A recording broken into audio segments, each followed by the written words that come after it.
a steady supply of quality cotton for rejuvenating India's traditional textile sector.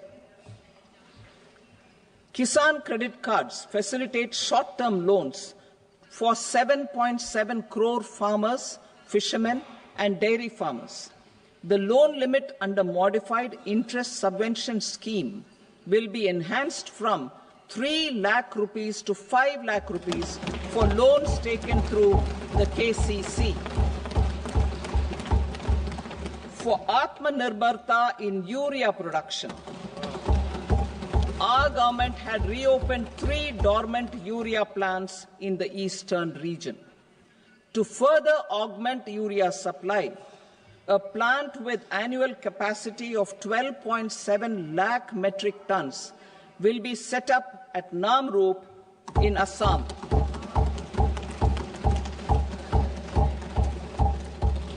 India Post, with 1.5 lakh rural post offices, complemented by the India Post Payment Bank and a vast network of 2.4 lakh Dak Sevaks, will be repositioned to act as a catalyst for the rural economy.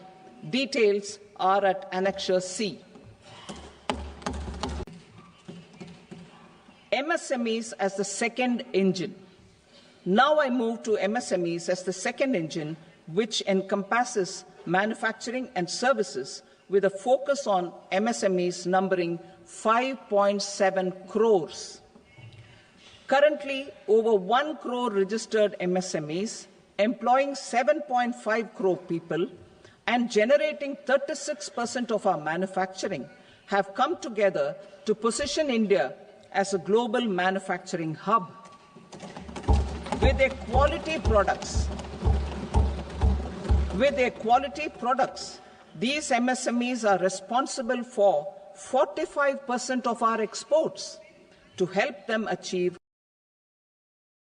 higher efficiencies of scale, technological upgradation, and better access to capital, the investment and turnover limits for classification of all MSMEs will be enhanced to 2.5 and 2 times respectively. This will give them the confidence to grow and generate employment for our youth. The details are given in Annexure D. To improve access to credit, the credit guarantee cover will be enhanced. First, for micro and small enterprises from 5 crore to 10 crore rupees, leading to additional credit of 1.5 lakh crores in the next 5 years. Second, for startups from 10 crore rupees to 20 crore rupees, with the guarantee fee being moderated to 1% for loans in 27 focus sectors which are important for Atmanirbhar Bharat. And for well-run exporter MSMEs, for term loans up to 20 crore rupees.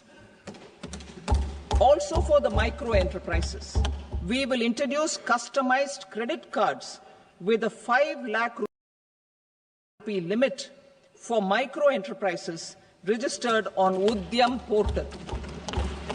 In the first year, 10 lakh such cards will be issued. Fund of funds for startups.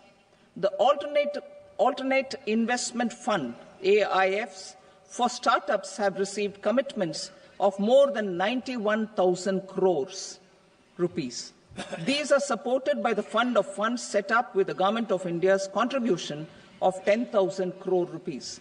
Now, a new fund of funds with expanded scope and a fresh contribution of another 10,000 crore rupees will be set up.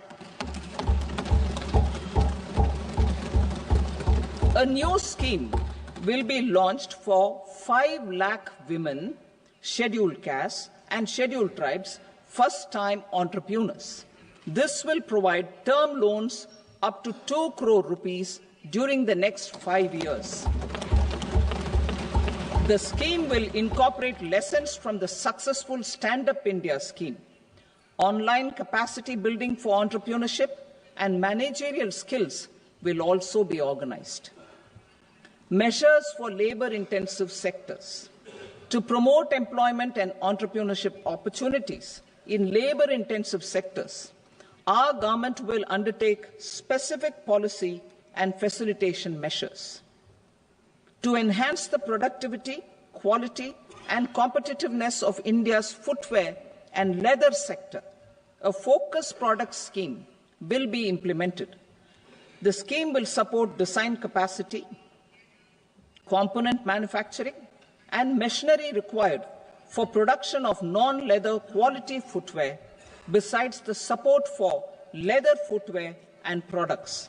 The scheme is expected to facilitate employment for 22 lakh persons, generate over 4 lakh crore rupees, and exports of over 1.1 lakh crore rupees. Measures for the toys sector. Building on the National Action Plan for Toys, we will implement a scheme to make India a global hub for toys.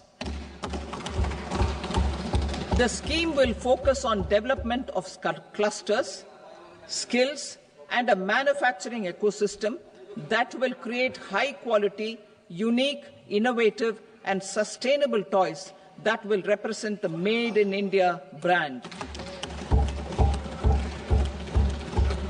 Support for food processing. In line with our commitment towards Purvodaya, we will establish a National Institute of Food Technology, Entrepreneurship and Management in Bihar. The institute will provide a strong fillip to food processing activities in the entire eastern region. This will result in 1. Enhanced income for the farmers through value addition to their produce, and 2. Skilling entrepreneurship and employment opportunities for the youth. Manufacturing mission, furthering Make in India. Our government will set up a national manufacturing mission covering small, medium, and large industries for furthering Make in India by providing policy support, execution roadmaps, governance, and monitoring framework for central ministries and states. Details are in Annexure E. Given our commitment to climate-friendly development, the mission will also support clean tech manufacturing. This will aim to improve domestic value addition and build our ecosystem for solar PV cells, EV batteries, motors and controllers, electrolyzers, wind turbines, very high voltage transmission equipment, and grid-scale batteries. Investment as the third engine. Now I move to investment as the third engine, which encompasses investing in people, investing in the economy, and investing in innovation. Investing in people. Saksham Anganwadi and Poshan 2.0. Saksham Anganwadi and Poshan 2.0 program provides nutritional support to more than 8 crore children, 1 crore pregnant women and lactating mothers all over the country, and about 20 lakh adolescent girls in aspirational districts and the Northeast region. The cost norms for these nutritional support will be enhanced appropriately. Atal Tinkering Labs. 50,000 Atal Tinkering Labs will be set up in government schools in the next 5 years to cultivate the spirit of curiosity and innovation and foster a scientific temper among young minds. Broadband connectivity to government secondary schools and PHCs. Broadband connectivity will be provided to all government secondary schools and primary health centers in rural areas under the BharatNet project. Bharatiya Bhasha Pustak Scheme. We propose to implement a Bharatiya Bhasha Pustak scheme to provide digital form Indian language books for schools and for higher education. This aims to help students understand their subjects better and in their language.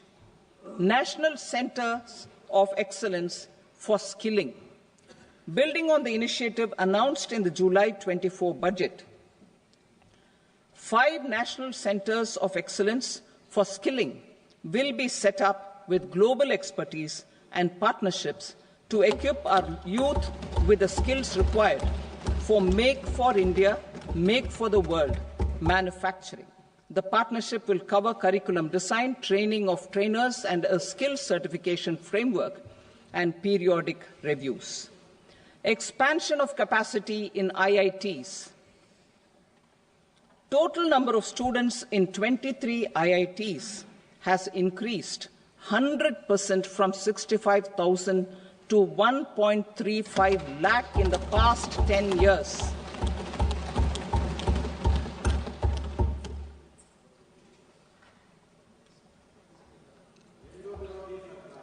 Additional infrastructure will be created in the 5 IITs started after 2014 to facilitate education for 6,500 more students. Hostel and other infrastructure capacity at IIT Patna will also be expanded.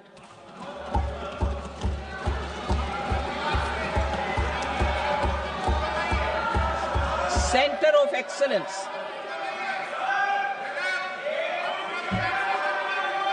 Center of Excellence in AI for Education.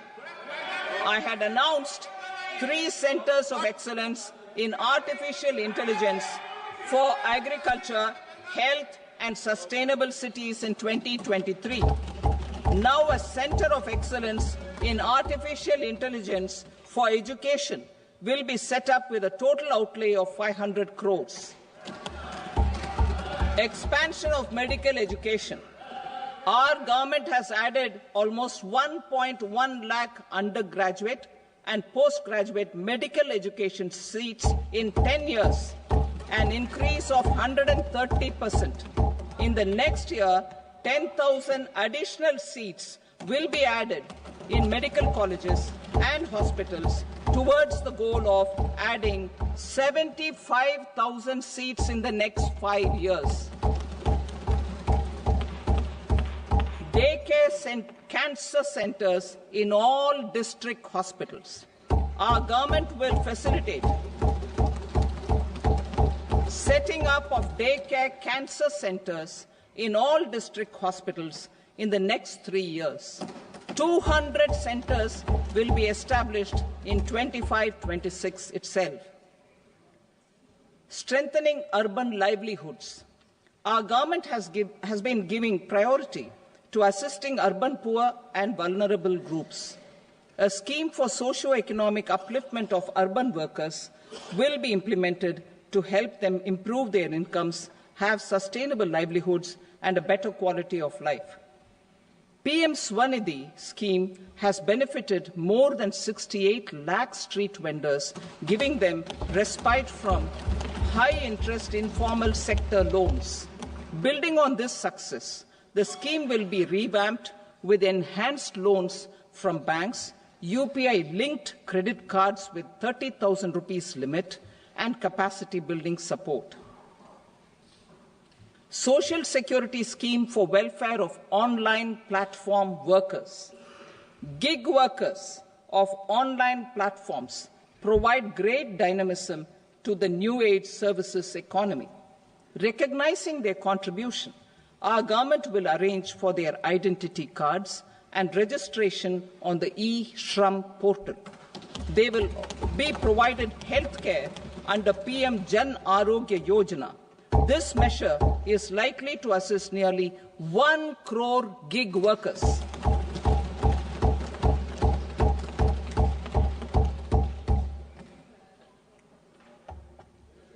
Investing in the economy. Public-private partnership in infrastructure. Each infrastructure-related ministry will come up with a 3-year pipeline of projects that can be implemented in PPP mode. States will also be encouraged to do so and can seek support from the India Infrastructure Project Development Fund, which is a scheme to prepare PPP proposals. Support to states for infrastructure. An outlay of 1.5 lakh crore is proposed for the 50-year interest-free loans to states for capital expenditure and incentives for reforms. Building on the success of the first asset monetization plan announced in 2021, the second plan for 2025 to 30 will be launched to plough back capital of 10 lakh crore in new projects. Regulatory and fiscal measures will be fine-tuned to support the plan. Jal Jeevan Mission. Since 2019, 15 crore households, representing 80% of India's rural population, have been provided access to portable tap water connections. To achieve 100% coverage, I am pleased to announce the extension of this mission until 2028 with an enhanced total outlay. The mission's focus will be on the quality of infrastructure and O&M of rural piped water supply schemes through Jan Bhagidari. A separate MOU or separate MOUs will be signed with the states and union territories to ensure sustainability and citizen-centric water services delivery. Urban sector reforms. Building on the July budget proposals, urban sector reforms related to governance, municipal services, urban land and planning will be incentivized. Urban Challenge Fund. The government will set up an Urban Challenge Fund of 1 lakh crore rupees to implement the proposals for cities as growth hubs, creative redevelopment of cities, and for water and sanitation purposes announced in the July budget.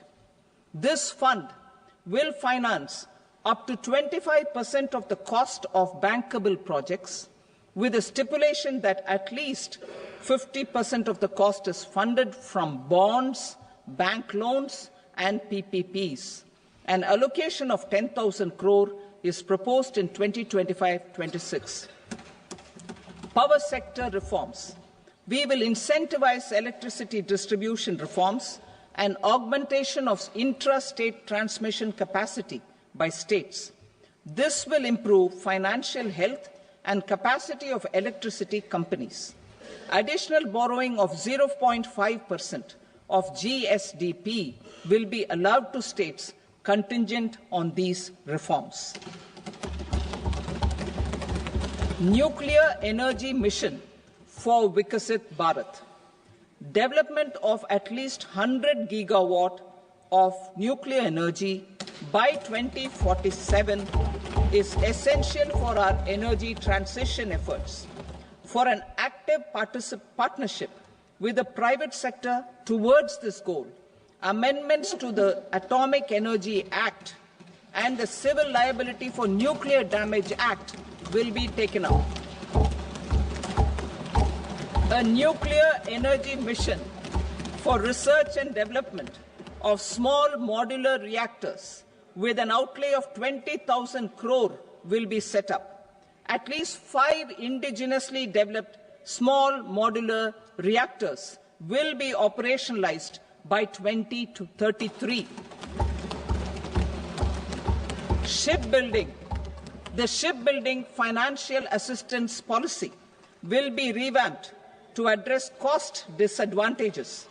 This will also include credit notes for shipbreaking in Indian yards to promote the circular economy. Large ships above a specified size will be included in the infrastructure harmonized master list. Shipbuilding clusters will be facilitated to increase the range, categories and capacity of ships. This will include additional infrastructure, facilities, skilling and technology to develop the entire ecosystem. Maritime Development Fund. For long-term financing for the maritime industry, a Maritime Development Fund with a corpus of 25,000 crore rupees will be set up.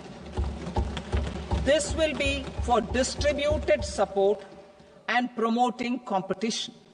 This will have up to 49% contribution by the government, and the balance will be mobilized from ports and from private sector. UDAN regional connectivity schemes. UDAN has enabled 1.5 crore middle-class people to meet their aspirations for speedier travel. The scheme has connected 88 airports, and operationalized 619 routes. Inspired by that success, a modified UDAN scheme will be launched to enhance regional connectivity to 120 new destinations and carry 4 crore passengers in the next 10 years. 4 crore additional passengers in the next 10 years. The scheme will also support helipads and smaller airports in hilly, aspirational and northeast regional districts. Greenfield airports will be facilitated in Bihar to meet the future needs of the state. These will be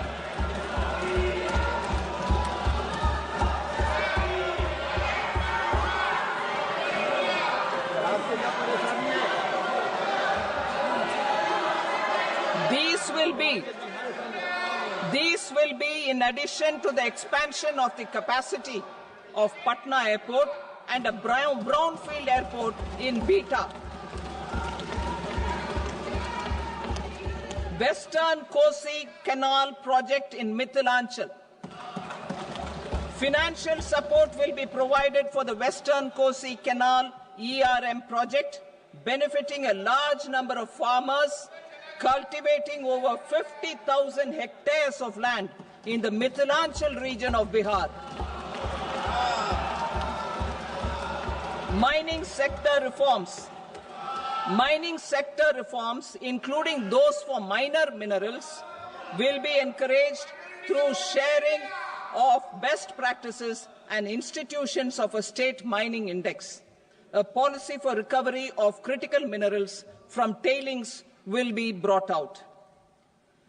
Under the special window for affordable and mid-income housing, SWAMI, 50,000 dwelling units in stressed housing projects have been completed and keys handed over to home buyers. Another 40,000 units will be completed in 2025, further helping middle-class families who were paying EMIs on loans taken for apartments while also paying rent for their current dwellings. Building on this success, SWAMI Fund 2 will be established as a blended finance facility with contribution from the government, banks and private investors. This fund of 15,000 crore rupees will aim for expeditious completion of another 1 lakh units. PM Gati Shakti data for private sector. For furthering PPPs and assisting the private sector in project planning, access to relevant data and maps from the PM Gati Shakti portal will be provided. Tourism for employment-led growth. Top 50 tourist destination sites in the country will be developed in partnership with states through a challenge mode. Land for building key infrastructure will have to be provided by the states. Hotels in these destinations will be included in the infrastructure harmonized list. The following measures will be taken for facilitating employment-led growth. Organizing intensive skill development programs for our youth, including in institutes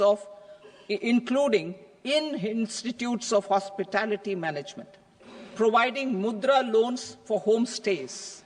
Improving ease of travel and connectivity to tourist destinations. Providing performance-linked incentives to states for effective destination management, including tourist amenities, cleanliness, and marketing efforts. And introducing streamlined e-visa facilities along with visa fee waivers for certain tourist groups.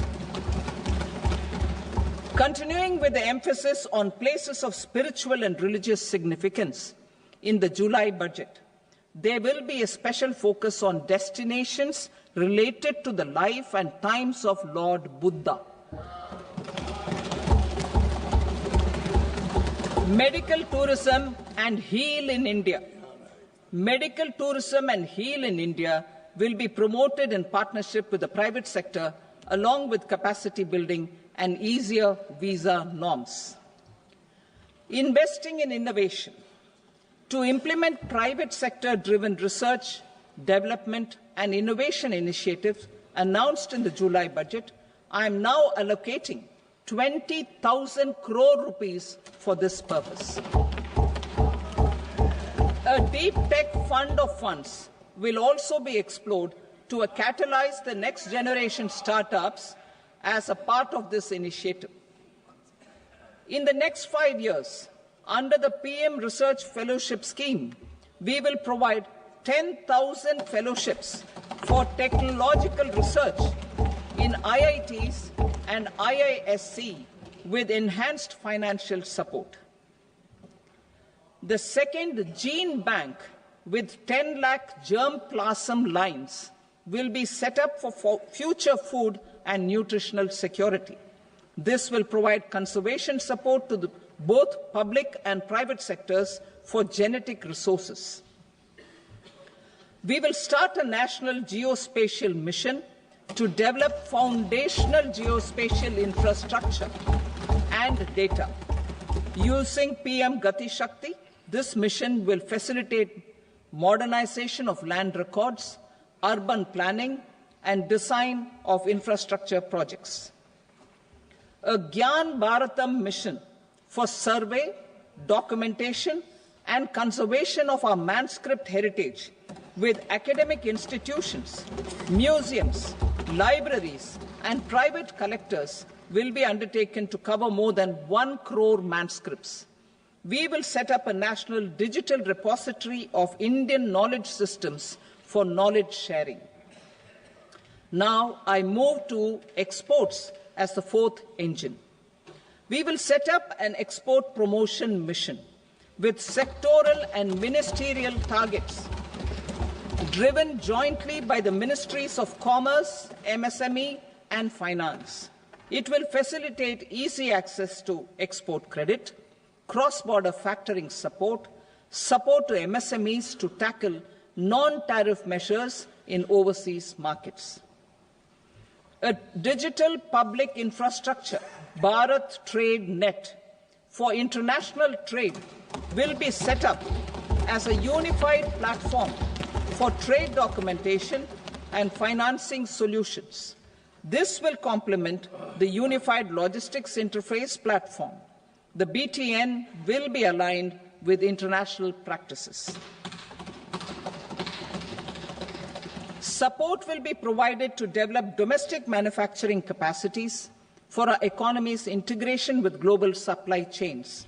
Sectors will be identified based on objective criteria. Facilitation groups with participation of senior officers and industry representatives will be formed for select products and supply chains. Through this, there are huge opportunities related to Industry 4.0, which needs high skills and talent. Our youth have both. Our government will support the domestic electronic equipment industry to leverage this opportunity for the benefit of our youth.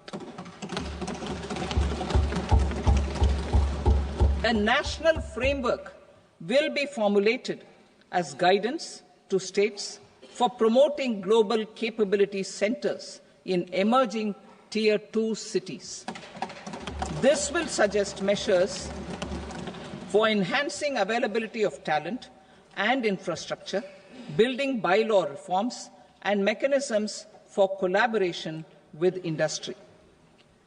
Our government will facilitate upgradation of infrastructure and warehousing for air cargo, including high-value perishable horticultural produce.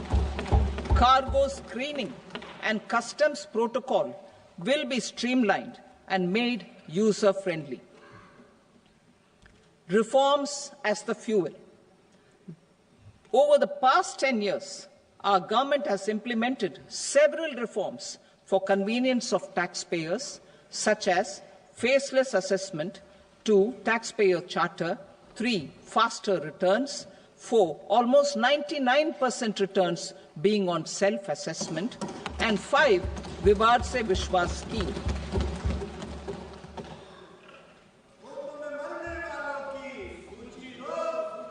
Continuing these efforts, I reaffirm the commitment of the Tax Department to trust first, scrutinize later. I also propose to introduce the new income tax bill next week. I will detail the indirect tax reforms and changes in direct taxes in Part B. Financial sector reforms. The FDI limit for the insurance sector will be raised from 74 to 100%. This enhanced limit will be available for those companies which invest the entire premium in India. The current guardrails and conditionalities associated with foreign investment will be reviewed and simplified. The services of India Post Payment Bank will be deepened and expanded in rural areas. NABFID will set up a partial credit enhancement facility for corporate bonds for infrastructure. Public sector banks will develop Grameen Credit Score Framework to serve the credit needs of SHG members and people in rural areas. A forum for regulatory coordination and development of pension products will be set up. To implement the earlier announcement on simplifying the KYC processes, the revamped Central KYC Registry will be rolled out in 2025. We will also implement a streamlined system for periodic updating. Requirements and procedures for speedy approval of company mergers will be rationalized. The scope for fast-track mergers will also be widened and the process made simpler. As proposed in the interim budget, we signed bilateral investment treaties with 2 countries in 2024 to encourage sustained foreign investment, and in the spirit of First Develop India, the current model BIT will be revamped and made more investor-friendly. In the last 10 years, in several aspects, including financial and non-financial, our government has demonstrated a steadfast commitment to ease of doing business. We are determined to ensure that our regulations must keep up with technological innovations and global policy developments. A light-touch regulatory framework based on principles and trust will unleash productivity and employment. Through this framework, we will update regulations that were made under old laws. To develop this modern, flexible, people-friendly and trust-based regulatory framework appropriate for the 21st century, I propose 4 specific measures. A high-level committee for regulatory reforms will be set up for a review of all non-financial sector regulations, certifications, licenses, and permissions. The committee will be expected to make recommendations within a year. The objective is to strengthen trust-based economic governance and take transformational measures to enhance ease of doing business, especially in matters of inspection and compliances. States will be encouraged to join in this endeavour. An investment friendliness index of states will be launched in 2025 to further the spirit of competitive, cooperative federalism. Under the Financial Stability and Development Council, a mechanism will be set up to evaluate impact of the current financial regulations and subsidiary instructions. It will also formulate a framework to enhance their responsiveness and development of the financial sector. In the Jan Vishwas Act 2023, more than 180 legal provisions were decriminalized. Our government will now bring up the Jan Vishwas Bill 2.0 to decriminalize more than 100 provisions in various laws. I now move to fiscal policy.